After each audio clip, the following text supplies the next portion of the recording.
canette qui se rafraîchit en moins de 2 minutes, c'est la promesse de la start-up britannique Delta H avec sa Cool Can. Comment ça marche? En gros, on a une canette et à l'intérieur, il y a une autre canette.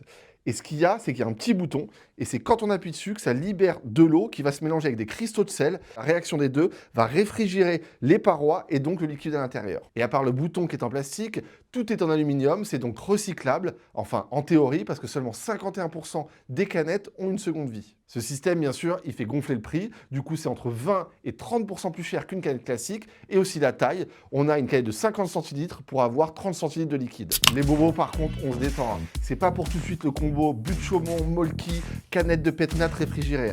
Pas pour tout de suite. Mes baskets? Déjà, pourquoi? On est encore très loin d'avoir une date de commercialisation. La start-up elle cherche encore à obtenir son brevet. Mais si Delta H réussit son pari, on serait dans une des plus grandes innovations en termes de packaging, parce qu'au-delà du pique-nique, des randos, c'est vraiment l'enjeu environnemental qui est derrière. À travers le monde, il y a des milliers et des milliers de réfrigérateurs qui tournent tout le temps, non-stop, juste pour maintenir des canettes au frais. L'énergie économisée, ça serait énorme. C'est pour ça que depuis des années, des géants comme Carlsberg, Coca-Cola ou encore Heineken dépensent des millions sans succès pour essayer d'atteindre ce Graal.